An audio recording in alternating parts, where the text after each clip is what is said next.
Greetings all, FerrariMan601 here.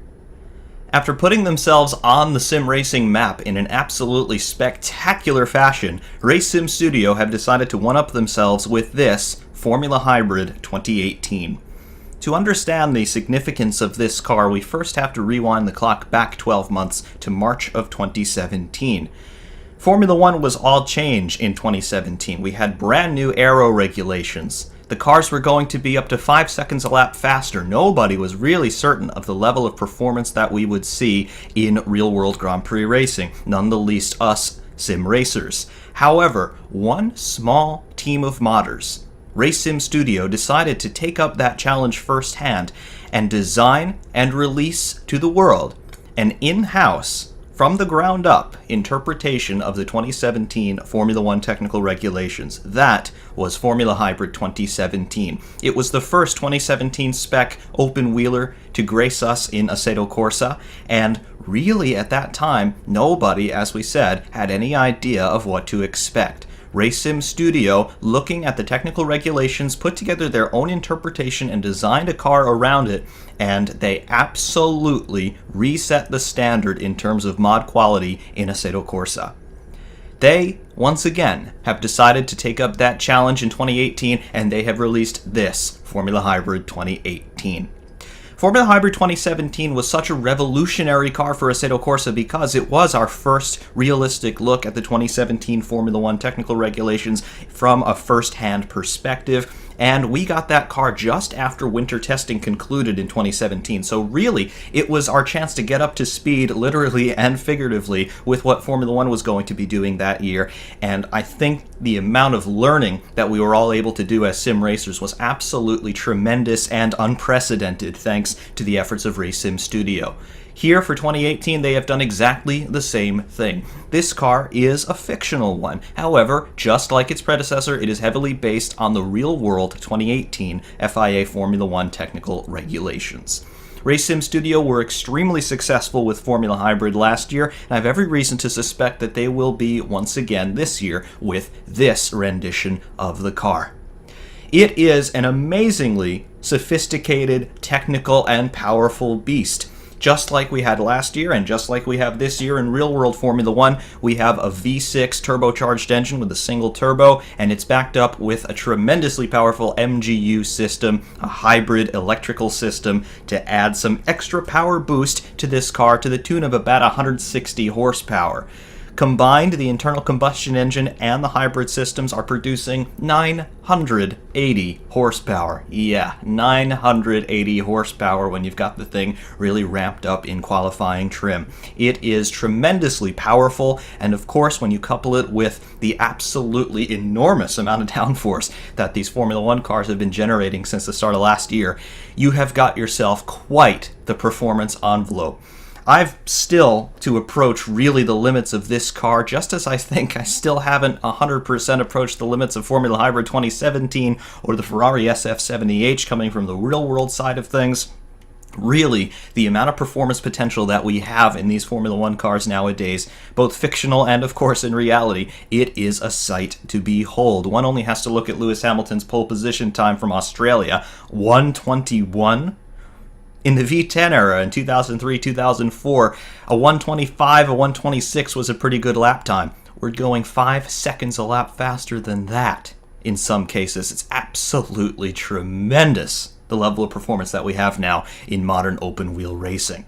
Anyway, though, this car, being a fictional one, however being a very good interpretation of real-world restriction and regulation, it presents a very interesting design study. Just as I said last year about Formula Hybrid, this is real-world engineering occurring in sim racing. So a fictional car that will never be built in reality. However, such is the fidelity of the simulation technology that we now have available just to us mere mortals, mere home PC consumers, that we're able to make some very accurate real-world conclusions based on modeling and physics work that is done here in the world of virtual reality. It is really interesting, and it really is a godsend to us more technically inclined sim racers who like to see the nuts and bolts working and try to figure out drag coefficients and all kinds of crazy stuff that I know we all get up to when we are suffering through our undoubtedly sleepless nights. However, what have we got going on here with Formula Hybrid 2018? Well, we have got ourselves a very sophisticated, very nicely modeled 2018 spec Formula One car. Let's take a bit of a closer look at it. First of all, you will notice, those of you who are familiar with Formula Hybrid 2017, you will notice that there is quite a bit of family resemblance between that car and this one. They come from the same group, of course, and they are in sequential years relative to each other. So, of course, just like we see in real-world Formula One, many teams have gone with evolutionary rather than revolutionary designs, and I think that evolution rather than revolution is something that can be applied here to Formula Hybrid 2018 relative to its predecessor. Looking here at the front wing, we see a very sophisticated design. Have a look at all of those flap elements in that main plane section, the cascade elements, the end plates. This thing is really polished. They spent a lot of time thinking through the geometries on this car, and then of course I can't even begin to fathom how many hours of modeling and texturing work went into making this single piece of the car, let alone the rest of it. However, taking a look at this front wing, of course, homologated in the real-world Formula One regulations, we have this neutral center section of the main plane. We can see just above where that banner has come up, and then moving out to the outboard sides of the wing, that is where the designers can play, and that is where Race Sim Studio certainly have chosen to play. Let's see, how many flap elements do we have in that principal section of the wing here? Counting the main plane, we have 1, 2, 3, 4, 5, 6 flap elements there, just on the main section of the wing. And then on the cascade element, we have how many principal flaps? 1, 2, 3, 4 flaps. And then these turning vanes, flow modifiers, whatever you want to call them. How many of these do we have? 1, 2, 3, 4, 5, 6 of those just on the cascade element. It's complicated. It's really complicated. But have a look here at that cascade element in the black carbon there. It is faultless. The modeling, the texturing, it is absolutely faultless, and you can just see how complex the geometries are here. Really, hats off to these guys in terms of what they're able to achieve from their modeling side. The end plate here, really sophisticated as well. We've got that inverted U channel just underneath where the banner has come up there. That's ubiquitous in Formula One in the real world. We've got a little flow modifier, a little dive plane if you want to call that, just underneath the immersive racing decal there heading toward the front wheel. And then we do have this little spillover, hangover element there at the top side of the end fence. Very nice detail indeed. I also like the detail of all of the stays between the principal flap elements here. You can see here looking at the right side of the wing here, left side from our perspective, all of those carbon stays there, just adding a little bit more rigidity to the wing so it doesn't fall to pieces. Very nice.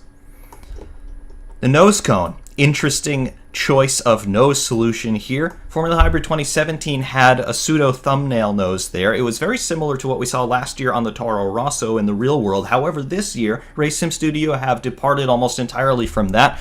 We now have a proper thumbnail nose on this, and you'll see the principal section of the center area of the nose. It is hollow. You can see this channel running through the center of the nose. This is to feed an S-duct that we'll look at in a moment that's exiting out the top of the monocoque there, just past where the nose hooks up to the car. Very nice. Of course, we have the pylons, which are attaching the front wing to the nose section proper, and they are extremely thin. It's a little difficult to see in this perspective, but you can see just how little interface there is between the main plane of the wing and the pylons that are affixing it to the nose. This is not that far-fetched. We see Formula One teams doing things like this, and I can't imagine the calculations in material strength, in shear specifically, that enable that arrangement to work, because you would think that you would want that wing to be mounted in the center of those pylons for maximum strength, but no, they get away with mounting it just there on the edge. It's amazing, the amount of stress that these wings are under. Remember, at top speed, they are producing several hundred pounds of downforce, well over 1,000 pounds of downforce there. So very easily, in a theoretical sense, if you could manage not to crush anything, you could stand on that front wing and not break it. It's amazing what they're able to do there with the material strength of that carbon layup. Anyway, moving arrears slightly, we can see that we've got the suspension arrangement nicely modeled here, double wishbone push rod as we would be expecting in modern Formula One. The suspension wishbones and pushrod elements have been modeled very nicely, and you can see the nice carbon texture there throughout. Quite cool, and also quite complex in its geometry. Very nicely done. Of course, we can also see the brake ducts there. Rather simplistic. They don't have any sort of webbing or meshwork in there as we've been seeing on the Ferrari SF70H, for example, but they are nicely represented, and of course they do their job very nicely of cooling the brakes. Moving to rear still, top side of the monocoque, we can see the outlet for the S-duct right behind that pitot tube array. So that S-duct there, it is generating a bit more downforce on the front end of the car, very nice. And then of course we get into the cockpit area. We've got canard wings there just forward of the cockpit on either side of the monocoque, as we can see, just directing a little bit of air toward the radiator inlets. Now things start to get really complicated as we move down. You can see this break in the paintwork there. We have a pinkish red on the top side of the car, and then we've got bare carbon on the bottom side of the car, and that is where we see this really complicated barge board work. Looking underneath the car, underneath the front wing, and if we can perhaps go a little bit closer in with our free camera, we can get a better look at this. Have a look at this.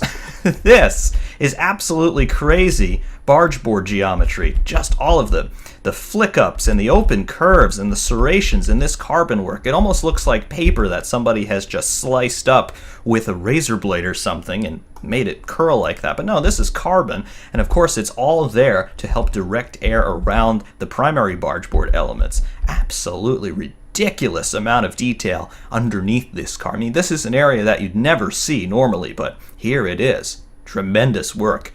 Moving rears a little bit, we get into the principal barge board area. The first detail that I want to highlight is this very sophisticated bit of bodywork right in this section. This is a barge board. This is not a suspension element. Initially when I saw it, I thought, well, that's a pretty weird looking suspension element. That's not realistic. But no, this, technically speaking, is a barge board. Have a look at that.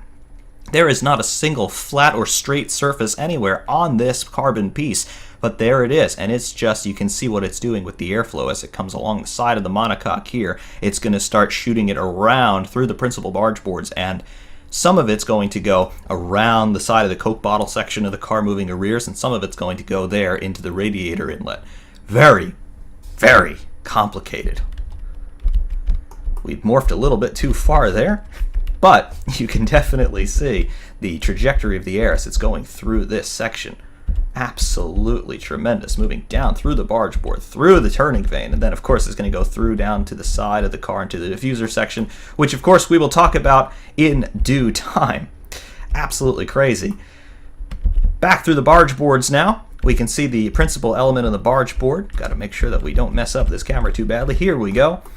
Principal barge boards, again, very complicated designs here. It's a little bit difficult to tell where the different panels begin and end because it is carbon on carbon, but this is the primary barge board section, and you can just see the amount of care and attention to detail that RSS have taken with this.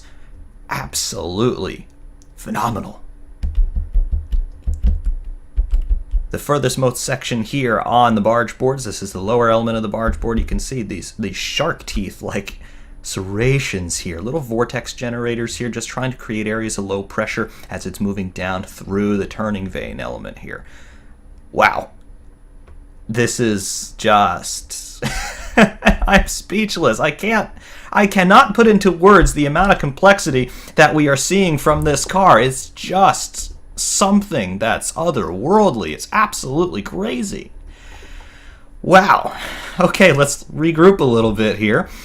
Moving back here outboard, we have got more conventional looking turning vanes here. Quite similar to what we've seen on the Ferrari from last year as well as this year. Of course, Red Bull and Mercedes also running a similar turning vane solution there. I'm talking about the red section of bodywork there with the little slots cut into it.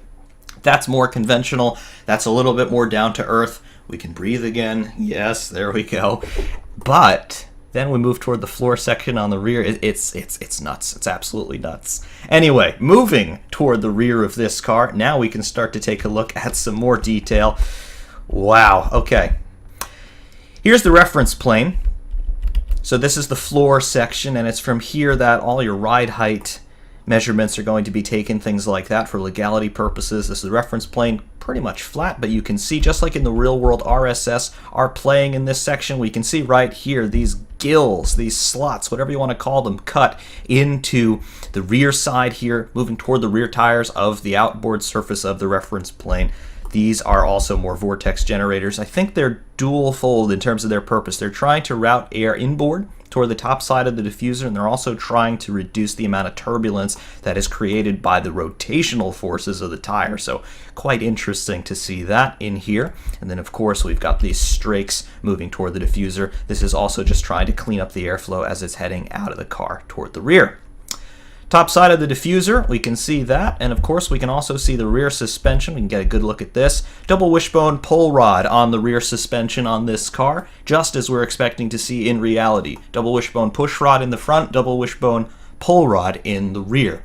True to life, 100%. RSS also did this on Formula Hybrid 2017, so status quo nowadays, but still it's a relatively new design. Pull rod suspensions in Formula 1. Yes, teams have played with them throughout the past few decades, believe it or not, but now it is finally ubiquitous, at least on the rear end. Red Bull, of course, used a pull rod suspension in the early 2010s. 2010, actually 2009, they started to bring it out. And then when they really got their exhaust blown diffuser working well, that pull rod suspension was a critical element of its effectiveness. Anyway, we can pull out now a little bit and take a look at the rear zone of the car as a cohesive piece. Here it is. You can see the bottom side now of that diffuser, just basically a single element diffuser as we're seeing in the real world, but you can see all the strakes running from top to bottom there. How many strakes have we got? Looks like we've got 6 of them, at least 6 principal strakes there, not counting the actual outboard sides of the main diffuser panel. And then moving up, we've got the suspension wishbone elements there running horizontally, the rain light and rear crash structure, and then of course the rear wing itself. Here's our exhaust outlet.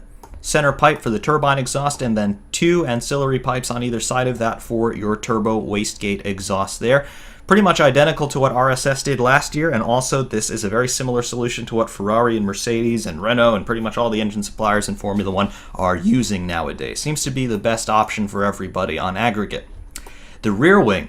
This is also where we've got a crazy amount of detail. Have a look at the end fences on this rear wing. We've got 2 primary elements of the rear wing in terms of the wing surface itself. We've got a main plane, and then of course we have the slot gap, the flap adjust, and then of course we also have DRS, which is 100% operable. However, look at these end fences here.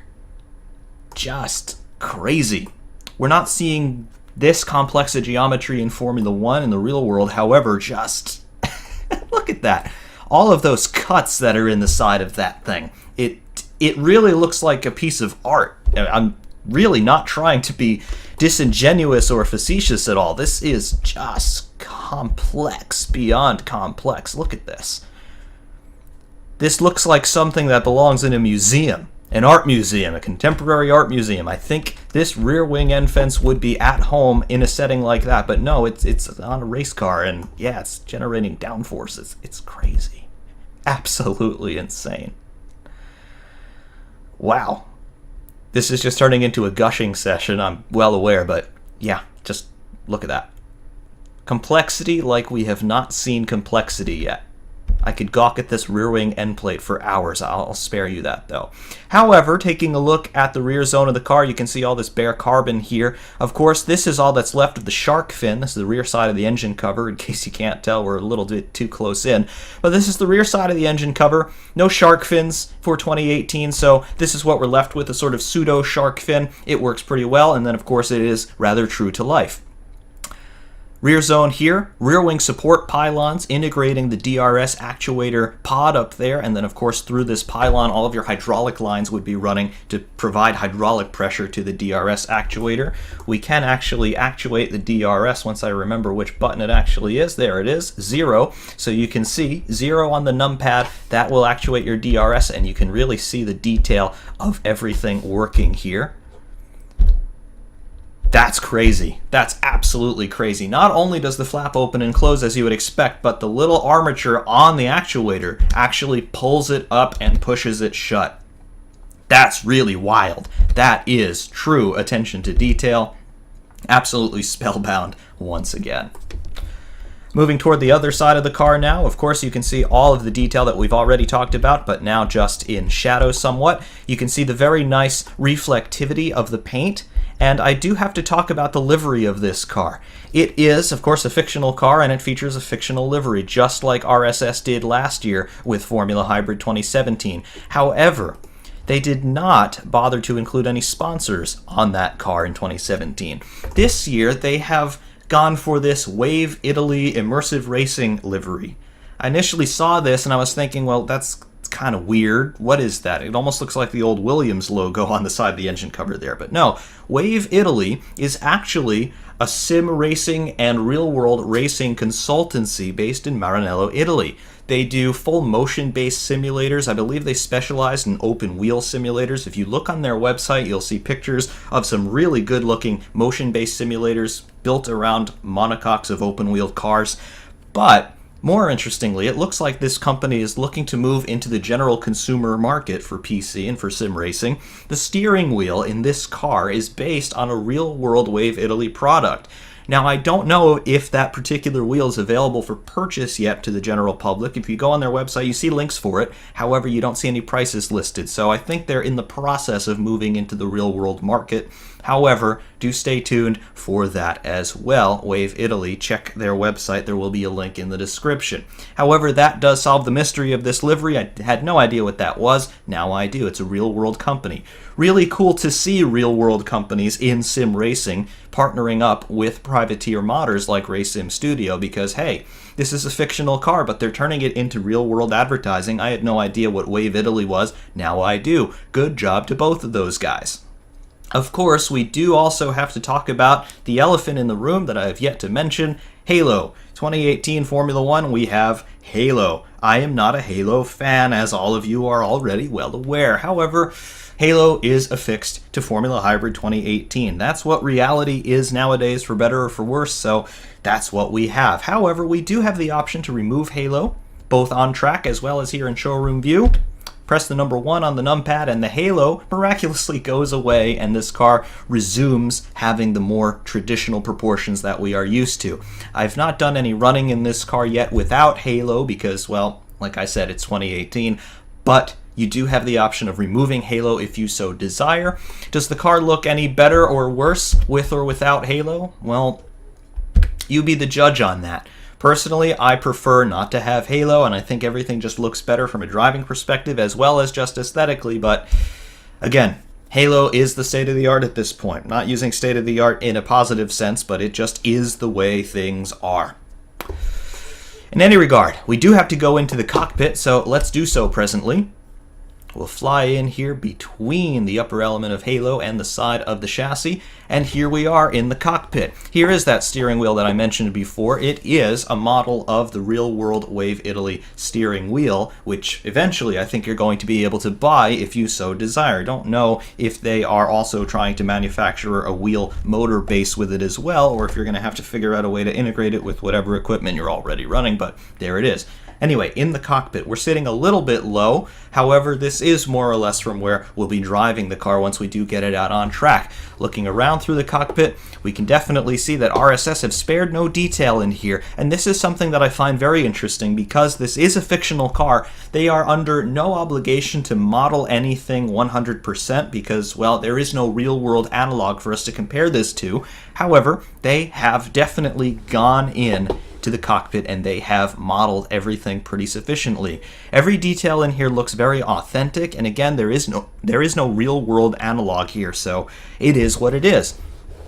You can see the steering wheel itself. The car is switched off, of course, for the moment, but we will have a whole bunch of instrumentation on here for us to gawk at once we get out on track. The steering wheel itself modeled very nicely. We've got all sorts of switches and rotary dials here, and of course all of your traditional push button effects modeled quite nicely in there. That LCD that you can see in the center, that is 100% operable, and it does give you pretty good information while you're out on track. Moving around, looking at the sides of the cockpit, here's the cockpit surround. This is the removable crushable foam structure here for driver head protection. And then, of course, moving a rear, so you can see the cushion at the back with the RaceSim Studio logo. Of course, that's just to keep the driver's helmet from smacking against the back of the chassis at speed. Moving up, you can see the air snorkel here. This is one of the bigger differences between Formula Hybrid 2017 and 2018. You can see the much wider snorkel now. Looks quite similar to what Ferrari and Mercedes are running in the real world in 2018, and I'm very happy that Race Sim Studio have decided to go that route. It just looks a whole lot better. On either side of the snorkel, you can see those camera mounts now. Very nicely integrated. They are not the traditional fins that we have seen sort of in the light of the T-bar that usually runs on top of the roll hoop, but they are these camera pods now, which I believe in the real world would allow for some panning capability of the cameras, either laterally or vertically. So interesting. And of course, we do see the teams running things like that in real life. Very cool. Looking down here, we can see some seatbelt detail. It's not bad, but it's not great either. But then again, well, how often do you really look at the seatbelts while you're driving one of these cars? The answer is never, so who cares? Looking down here, we can see that there is some serial number there. I don't know if that's trying to be representative of anything. However, there is a serial number there. If anybody from Race Sim Studio is watching this video, please let me know what that is and why you've included that. It's an interesting detail, although I have no idea why it's there. We can see that same serial number is reiterated a couple of times as we move forward in the cockpit. Again, I don't know what that is. However, this is what this is. This is the Race Sim Studio chassis plate, and we can zoom in a little bit more, and we can see that it is 100% readable.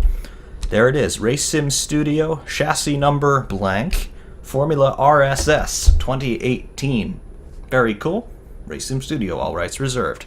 RaceSimStudio.com. Yes, that is their actual website, and yes, you should actually go there right now. Anyway, we've left the cockpit now, and just taking one final look at this absolutely tremendous car, it really is glorious in every sense. I can find no real fault with it right now. It is really, really, really awesome. I love this thing. I can find no fault with it, like I said, and, well, of course, we've got to go drive this thing. I'm sure many of you have already been driving this thing religiously for the last couple of days, just trying to figure out how it works. Yours truly notwithstanding. However, we have to drive this now for the second part of this review piece. We're going to do that in a moment. Stand by. Welcome to Catalunya. Before we get out on track, of course, we're going to take you through the setup screen and show you what's going on here with RSS Formula Hybrid 2018. But first off, I just want to point out how tremendously awesome this car looks now sitting in the natural sunlight in the Barcelona pit lane. I really like how all of the different flap elements of the front wing stand out with that reflectivity and that paintwork. Very nice. The car looks good, and with 980 measures of horsepower underneath the bonnet, it goes good as well. This thing is an absolutely tremendous driving experience, I do assure you. Anyway, to the setup screen, let's see what's going on. First off, the gear display. You'll notice that we've got 8 ratios in the box, but each one is fixed. We cannot adjust the gearing at all, neither for the individual ratios nor for the final drive. This is a choice that RSS made in the name of simulating reality. The Formula One teams in 2018 cannot adjust their gearing either. They have to pick gear ratios at the start of the season, and they are stuck with them through the entire balance of the championship. So what they've got is what they've got. We have got what RSS have chosen to load into this car. Tires. We have got a menagerie of tire compounds to choose from. The default is super soft. However, we have medium, soft, super soft, ultra soft, and hyper soft. New for 2018. We've yet to see this in real world competition. We're going to do our first run here on the super softs. Tire pressures, the default values are 14 psi on the front axle and 13 psi on the rear. They have the same range of adjustment between 10 and 18 psi front and rear. That covers you for.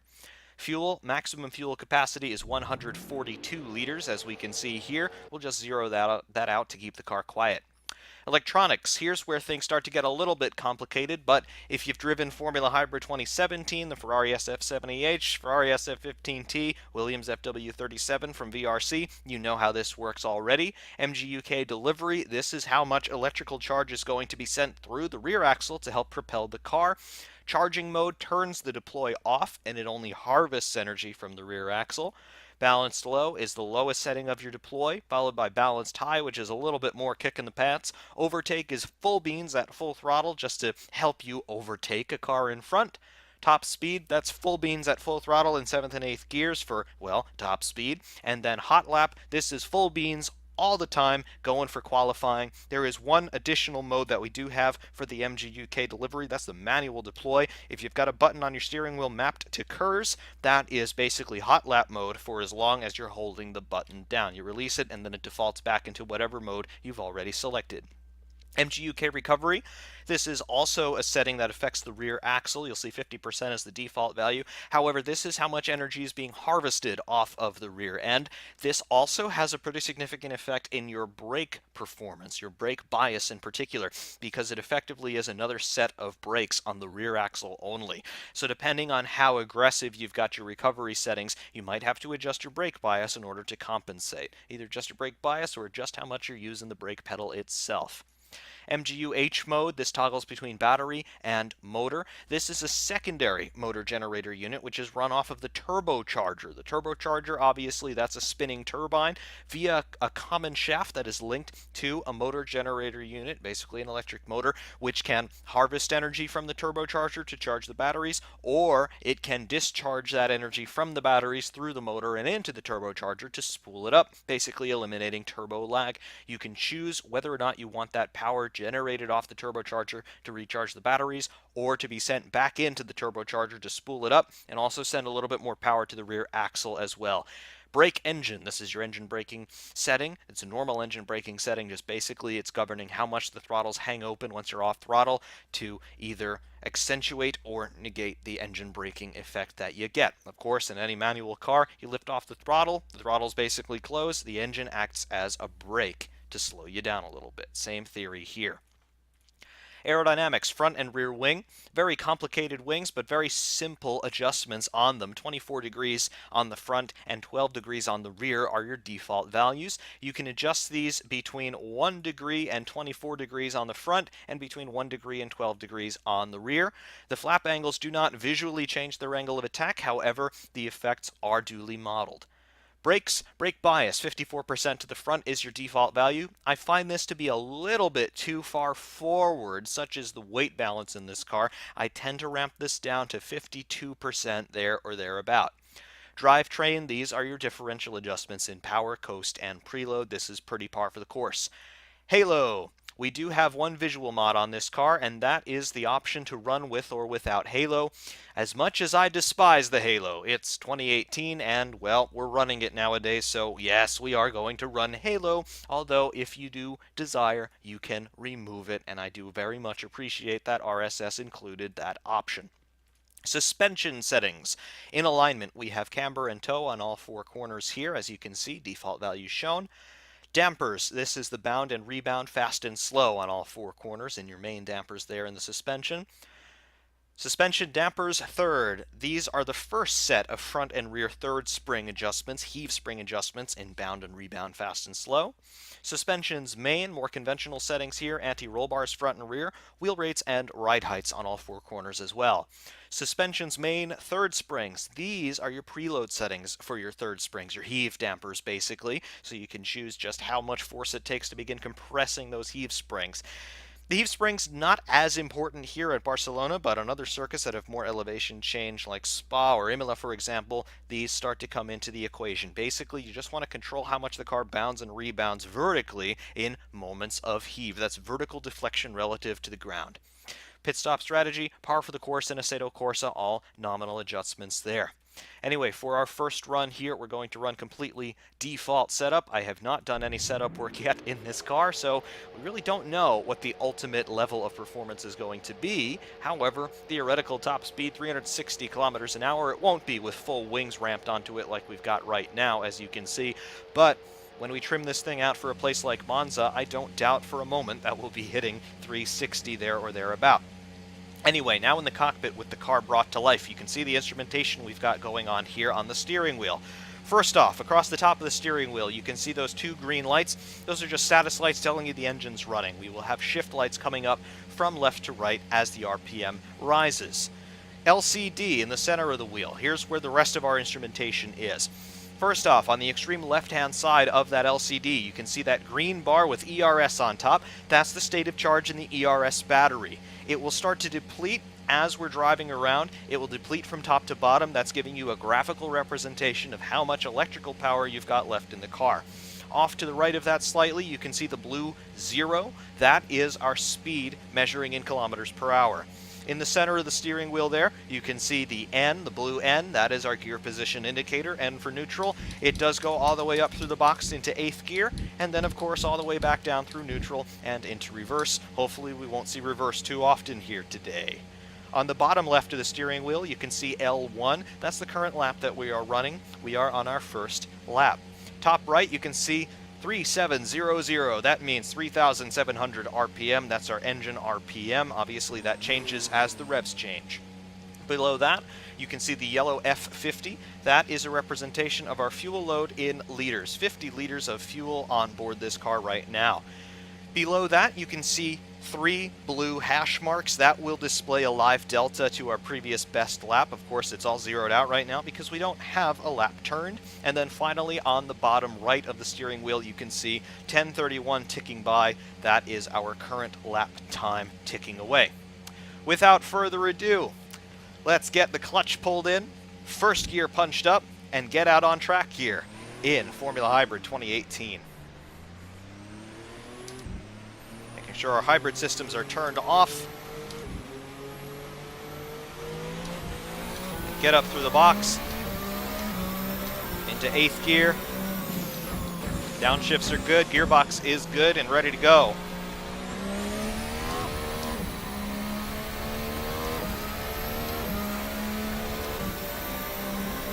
Just getting out here underway through sector 1. We'll start to build a little bit of temperature in the tires. And you'll start to hear the sounds of this engine. Again, 1.6 liter single turbo V6 coupled to about 160 horsepower of hybrid technology. Yeah, lots of horsepower in this thing to the tune of 980. You'll start to hear the sounds here, mostly recycled from Formula Hybrid 2017. However, most of the real-world Formula 1 cars not sounding too much different from how they did last year in 2017, so I can excuse that for sure. DRS zone. You see on either side of the LCD, we've got 2 green lights up. If I open the DRS, 2 more green lights pop up. The first set means DRS is available. The second set means DRS is open.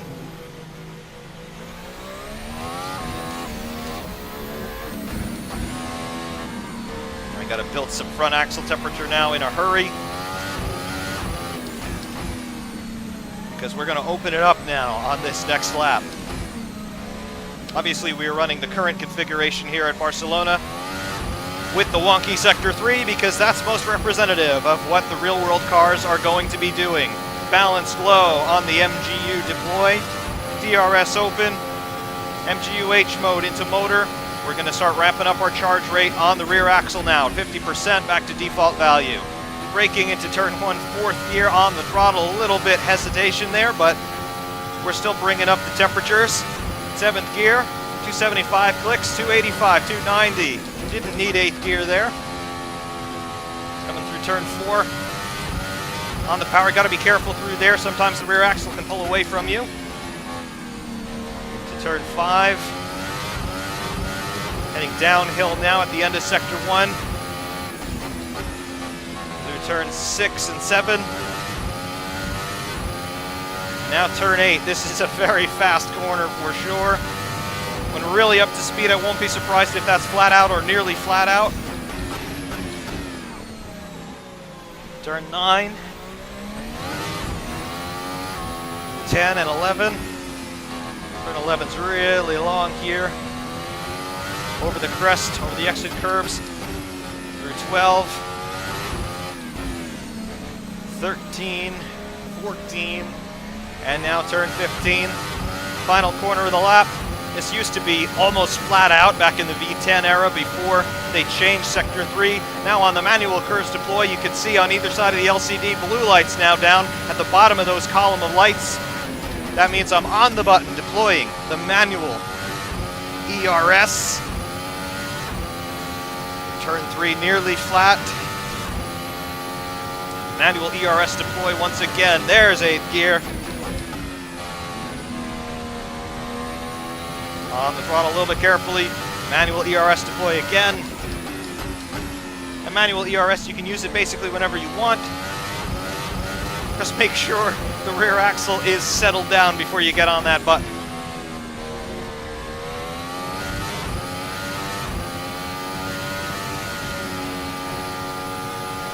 DRS open on the 2 DRS zones on this lap at Barcelona. Overshot the braking a little bit.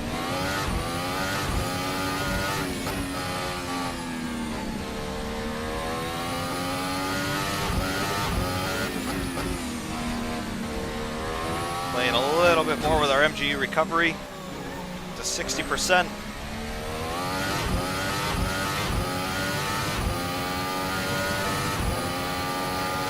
DRS open, lap time 122.096. Remember, we've got a fair bit of fuel on board. These are not the softest tires. We have got more speed in this car, surely.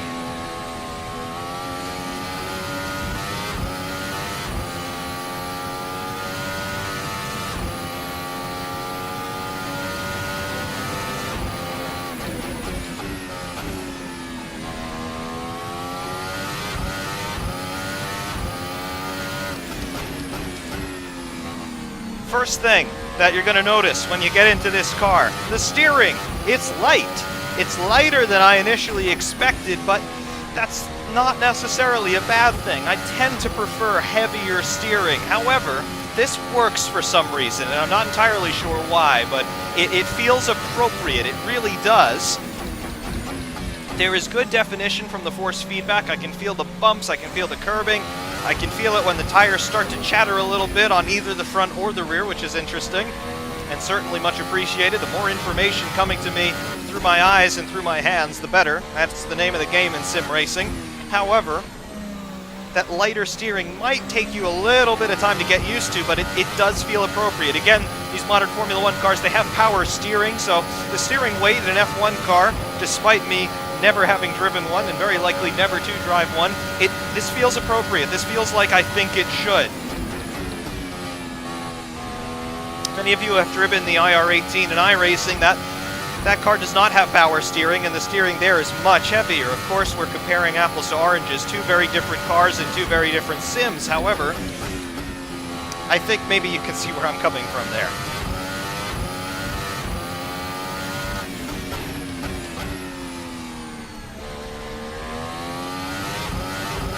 Engine power, we've mentioned it several times already, 980 horsepower with the internal combustion engine and the hybrid systems combined. You really feel it. It does accelerate really quickly. This car, however, is a bit heavier than some of its predecessors that were also developing in the region of 1,000 horsepower toward the end of the V10 era. Those cars were weighing 605 kilograms. This car weighs 734, so it's well over 100 kilograms heavier than its similarly power-endowed counterparts. You do feel that weight difference, and that does rear its ugly head in terms of acceleration. This car does accelerate very quickly, but not as quickly as the old V10s did. Where this car does excel over the old V10s, downforce. This thing has biblical levels of downforce, as you are probably seeing. I mean, not too many cars are able to take turn 3 here flat out, but this one absolutely can, and it does routinely.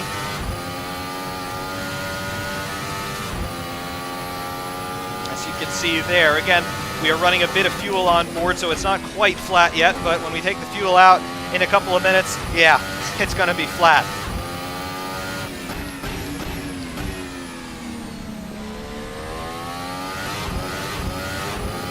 Braking in this car, we talked about how the MGU recovery settings affect the brake balance, particularly on the rear axle, because, well, the MGU-K only acts on the rear axle. Yeah, braking is good. It is a little bit touchy. Believe it or not, it's pretty easy to lock the front axle, so it might behoove you to run a little bit more of a rear bias setup, but again, watch what you're doing with your MGU-K recovery settings.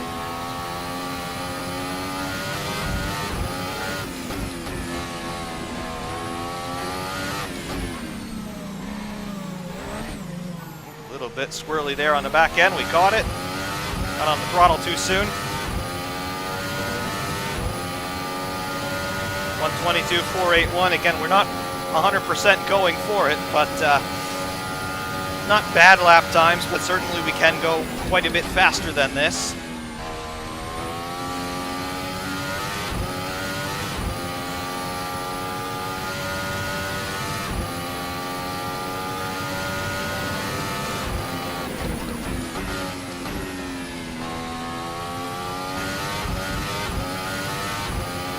can see, we left the pits with 50 liters of fuel. We're on lap 7. We've got 39 liters of fuel remaining. Fuel economy actually is quite good on this, all things considered. Considering the amount of horsepower it's got, considering that we're all the time running at full throttle down the straights, fuel economy is not half bad. Of course, no refueling in modern Formula 1, so fuel economy, believe it or not, that does come into the equation. You can't stop for more gas.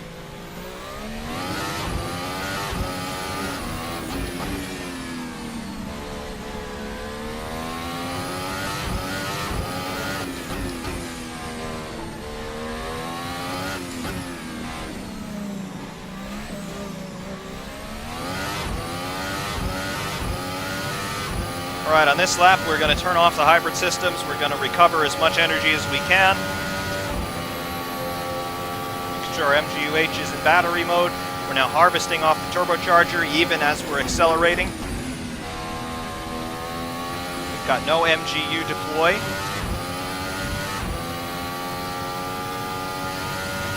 And we're going to make a pit stop at the end of this lap. We're going to throw some softer tires on it. We're also going to take some fuel out, basically do a simulated qualifying run, again on default setup, but we're going to run hypersofts. We're not going to run all that much fuel on board. We're going to see where our lap time is. I'm predicting 119s, maybe 118s even. We'll see.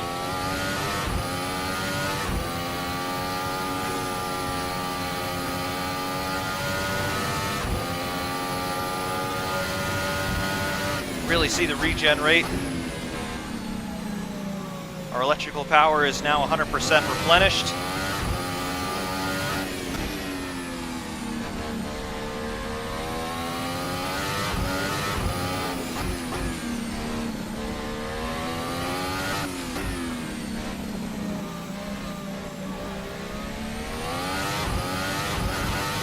There's our pit in. You can't quite take that flat.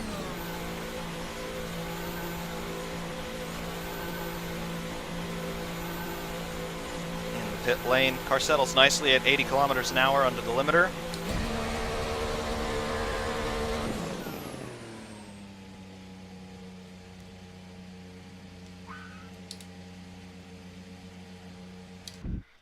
All right, let's go into the setup screen again. Let's make some changes to this setup. Let's take out some wing first of all. Let's be conservative with taking wing out. But still, we're going to take some wing out. MGUK, we're going to leave all the settings there where they are.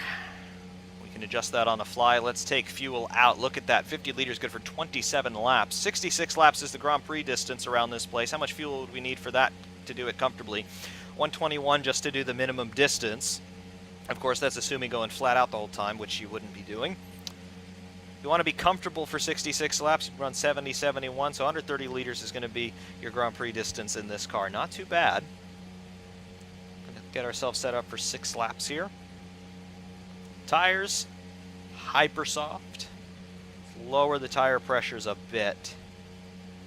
Let's do 11 PSI. I think we're set to go. All right, hybrid systems are off. Let's head on out and see what we can do in qualifying trip.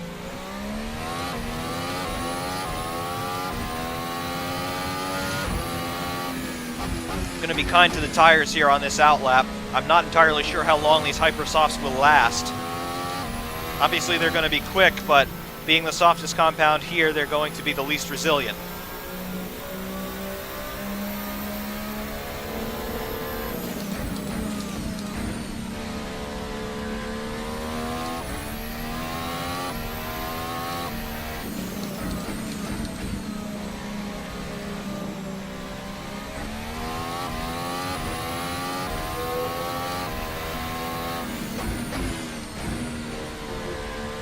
Getting around the lap, keeping the tires up to temperature.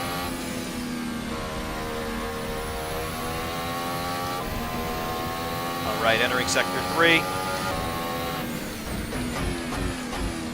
Let's start getting the car configured for some speed. MGUH is to motor. MGU-K recovery down to 70%.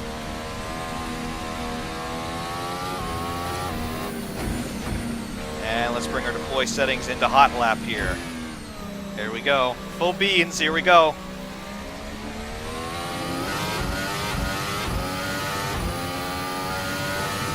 And manual curves deploy, and the RS, and 8th gear, 310, 320, 330. Yeah, this is quick. Braking about 80 meters before the turn-in point. 4th gear on the throttle, 5th gear.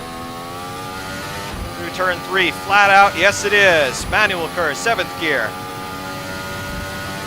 8th gear, on the brakes, 4th gear, 3rd gear, holding it to the apex, on the power now, 5th, 6th, 7th, just briefly, on the brakes in the 2nd gear, made a little bit of a mess of the turn-in, but we get away with it, on the power, 4th, 5th, 6th.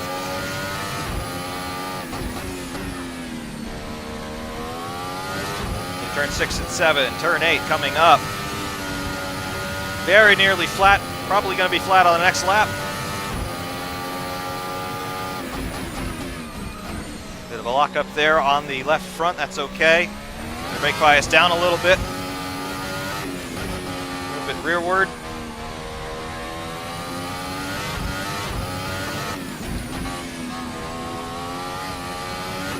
A little swirly there on the back end, we caught it.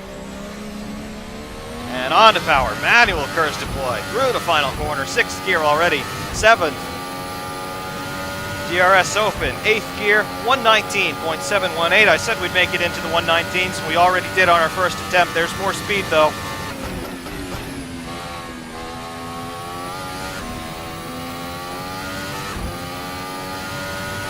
Oh yeah, look at this, totally flat, no problem. On the brakes, 4th gear, try 4th through here. A little bit diminished agility on turn in there, but we're still up on our previous delta. Picking up the entrance curves, full throttle. Running almost an identical time to what we did on the previous lap so far. We messed up here last time. This time was better. Not by much, but slightly. 6th gear, almost flat.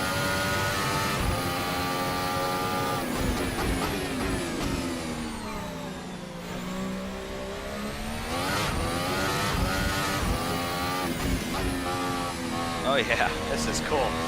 90% MGU-K recovery.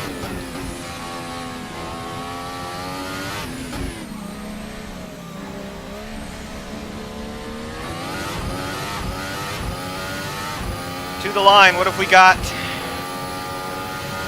119.445, 100% MGU-K recovery. Let's go a little bit more forward on the brake bias now.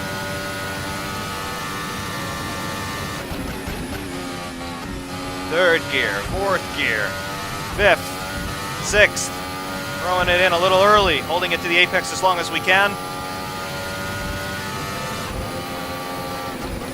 It's a 10th up. Little squirreliness there. We do manage to hold it together.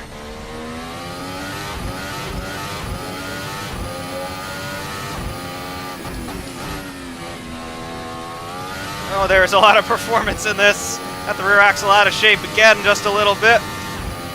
Pulling 7th gear mid-corner, just past the apex. Look at that. Almost 2/10 up.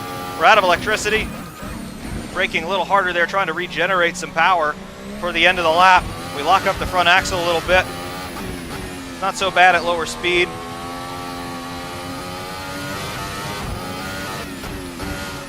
Third gear.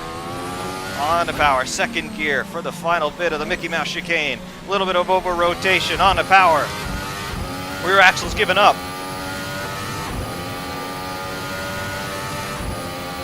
119.5 dead.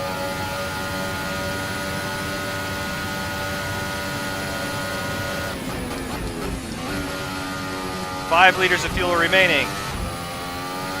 Be our last attempt on this set of tires, I think. They're pretty much rooted. At least the rear axle, they're giving up, as I said. On the brakes. 3rd gear, trying to keep it down to the apex. Down by a 10th already.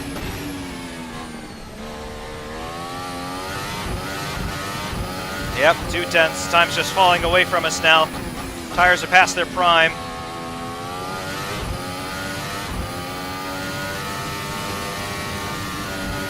Yep, bit of understeer setting in. Believe it or not, I know we're still running a lot of wing, but I'm thinking it might benefit us to run back at full wing. Because, yeah, the tires are giving up, but the front axle's giving up a bit too, and it's happening at high speed, where the tires are less of a factor and downforce is more of a factor. We completely made a mess of that. We're going to go into the pits anyway. It doesn't really matter. Let's turn off the hybrid systems.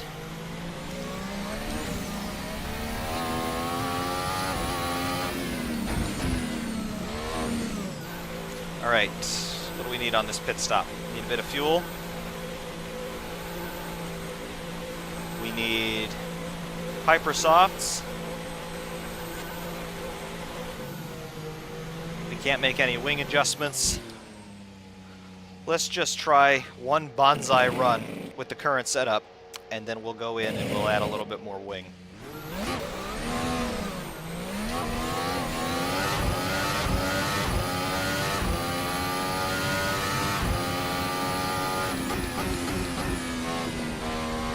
I'm thinking, believe it or not, even though we're running very close to full downforce, I'm feeling a difference. The tires probably have one really peaky lap in them, and then that's it. Of course, when we see the Hypersofts in reality, maybe that won't be reality, or maybe it is. Maybe these are basically a qualifying tire, we'll see.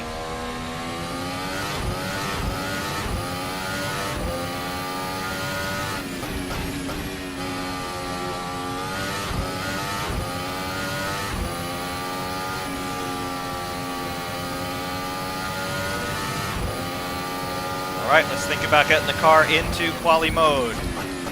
MGUH to motor.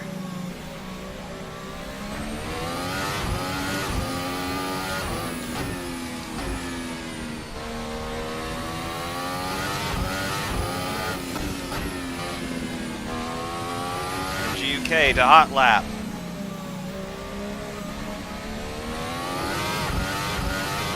MGUK recovery down to 60%. Manual curves, DRS open, coming down to straight now.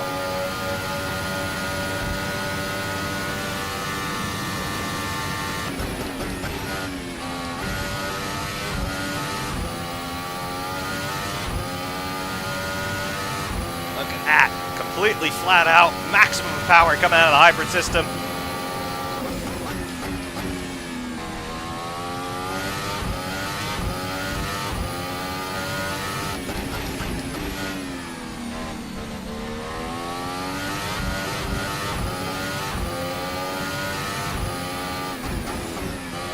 Yeah, we've got ourselves some serious performance in this thing.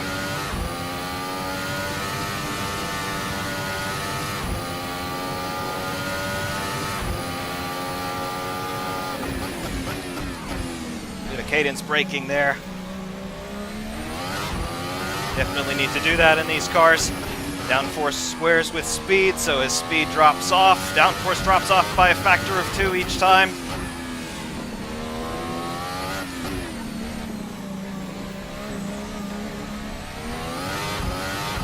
Full power to the line. What have we got? 118.921. That's good. That's really good. Back off.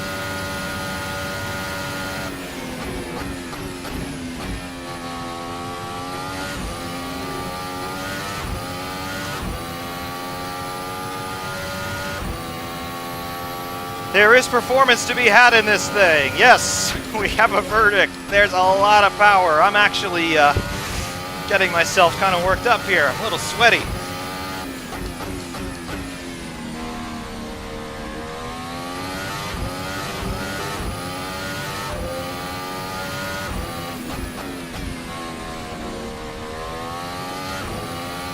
One thing that I haven't really mentioned yet is Halo. And obviously we can see it, but well, you don't see me complaining about it too much. Yeah, it really shouldn't be there, but there it is. And it's not really hindering my visibility too badly. No more than a normal antenna would, really. It's somewhat thicker than an antenna, but it's in the same location. Your eyes are already used to sort of not looking in that area, and very rarely are you looking straight ahead in one of these cars anyway, so I don't know, it kind of works.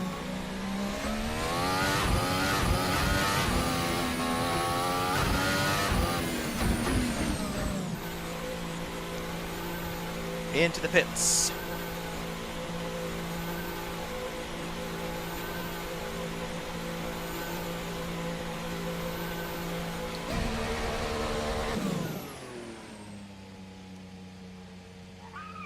Alright, not a bad second run, I must say. I head back to the pits. Our best lap time is a 1:18.921 thus far. Bring it back up to maximum downforce. Not going to change a thing about the setup. We are just going to take a little bit more fuel out. And we're set to go. 11 PSI all around on the tires.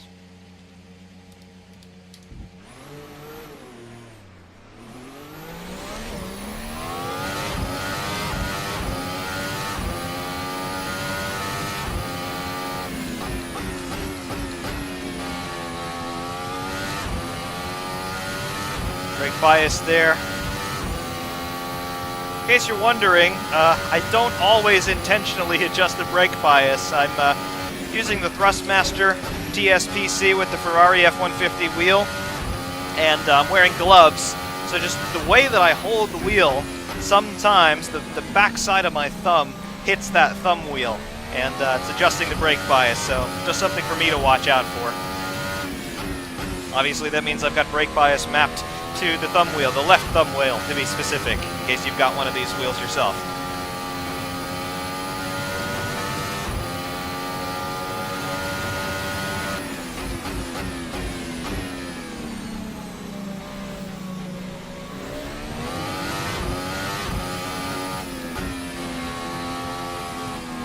All right, the wind-up for the hot lap.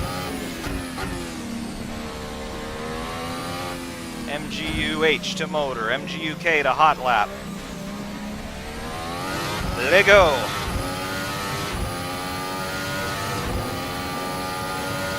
DRS. Manual curves. 320, 325, 330. On the brakes at about 80 meters. Definitely feeling that we've got a bit more downforce here. Rear end's not skating as much. Already we have a gain there in Sector 1 so far. On the throttle a little bit more confidently.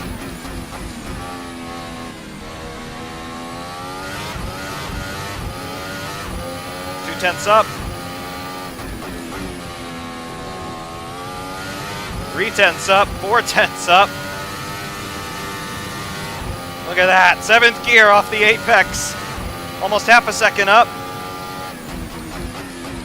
On the brakes, turning it in really aggressively there. That's a Fernando Alonso style turn in.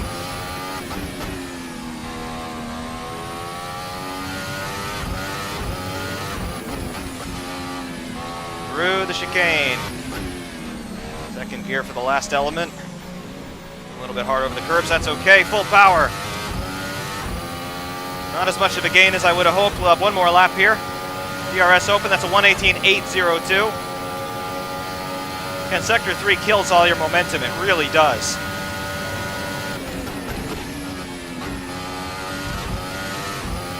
This almost flat. Ah, man, we messed it up. You gotta go for it. You gotta go for it, as Martin Brundle would say.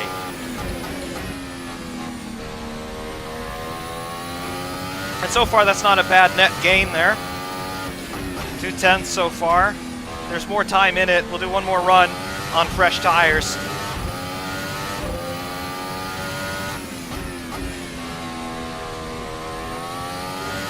That's what this car is meant to do, though. It's meant to be fast, and you're meant to play with it. You're meant to spend your time unwisely with this car because, well, it's a race car.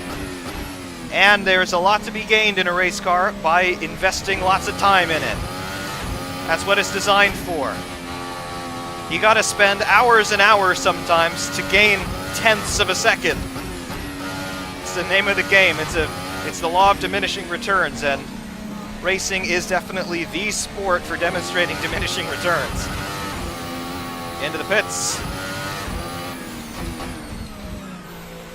All right, Hypersoft's going on. Tire pressures, let's drop it to 10.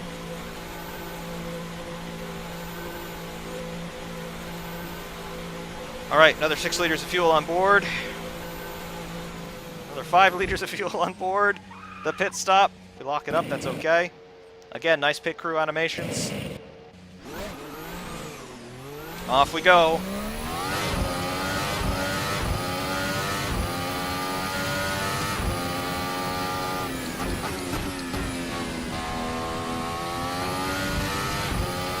For better or worse, this is our last run.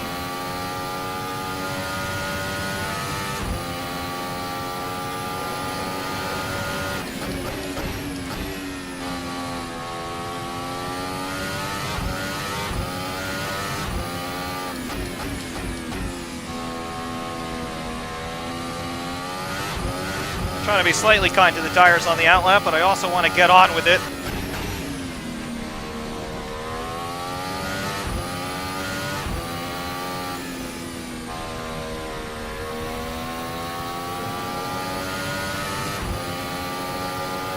All right, Sector 3. Start powering the thing up. MGUH, 2 motor. GUK recovery. Call it 80.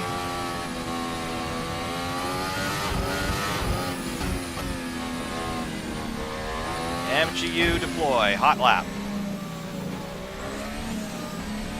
Full beans.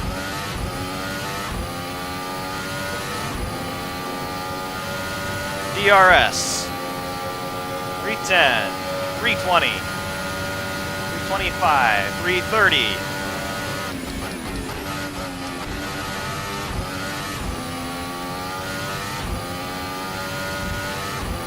Little squirrely there. We're really pushing the limits there on that rear axle.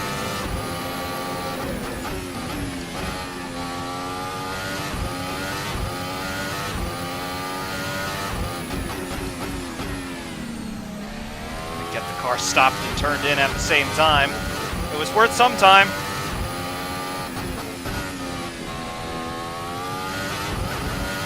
Hard over those sausage curbs. Man, there's a lot of downforce.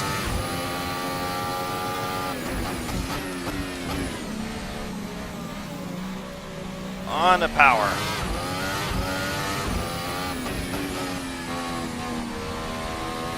We're in the positive direction on the Delta. That's not where I want to be.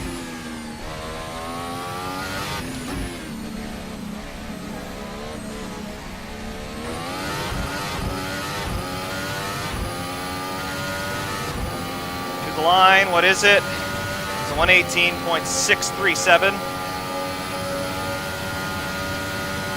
Straight line speed not that diminished even with full downforce now.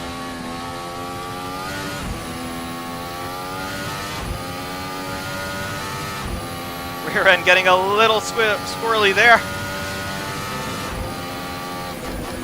Just kept turning in the direction I wanted to turn, and the back end caught up with the front end again. We're down by 3/10 already, though, in Sector 1. Now a half a second. Man, those tires drop off quick. You can start to get the back end out, though. Oh, wow, look at that. Drifting it a bit. At 270 clicks. 370 clicks would be insanely fast. 270 is fast enough, thank you very much. But drifting nonetheless through turn 8.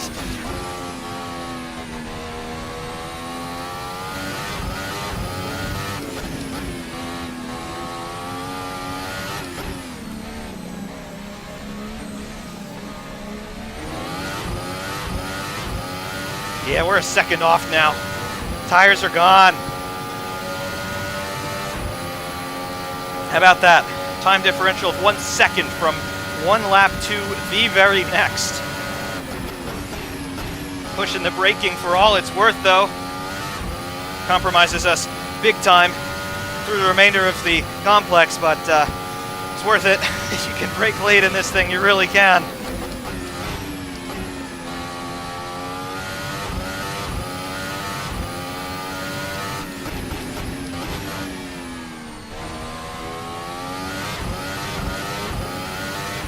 Half a second down through Sector 1.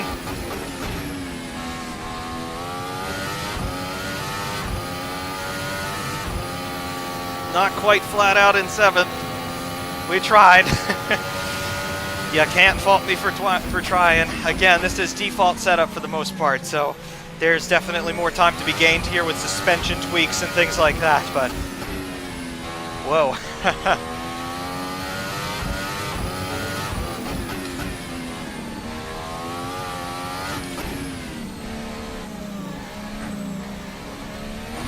Let's go back into the pits here before I get a little bit too ahead of myself.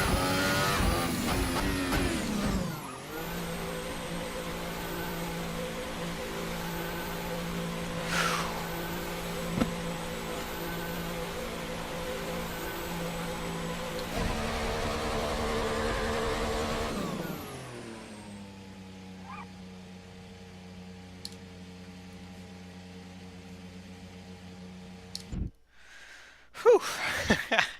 Well, it's been quite some time since a sim car has gotten me that exasperated, I must say. It's there's a lot of speed in this thing, as you can tell. There's a lot of downforce in this thing, as you can tell. It's just a completely savage animal. It really is. Don't let the high technology and the refined looks fool you. This thing is a killer, and it will kill you at its first most convenient opportunity, because, wow, I've got to say, what is, just for curiosity's sake here, what is my current heart rate?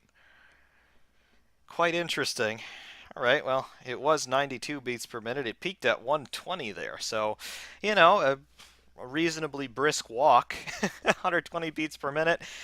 Driving this car in Assetto Corsa, 120 beats per minute. That's interesting. That's quite interesting. I mean, I'm a bit of a distance runner, and normally the average heart rate on a run for me will be 180 or so. But yeah, so that's reasonable. You can call that an elevated heart rate here, just from sim racing. So interesting capability that this car has. Anyway, though, that is Formula Hybrid 2018, brought to you by the guys at Race Sim Studio. Again, it is payware. It was $5.99 US. I believe it also went for €5.99 Euro.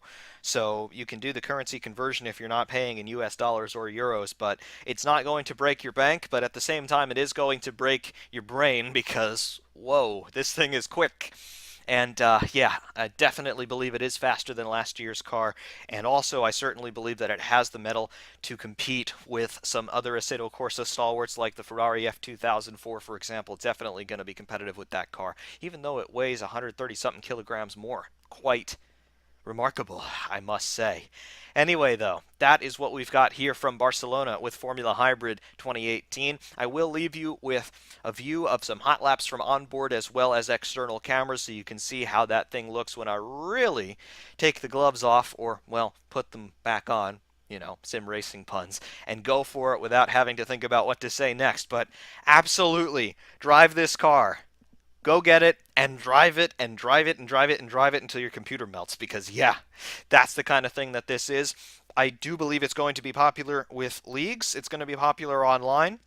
Hopefully there are some lobbies that are already running with this car, because it is absolutely tremendous. Once again, hats off to Race Sim Studio. You have done it now for the second year in succession. You have brought us a representative car of the current Formula One machinery, and it is just spot on. I can find no fault with it whatever.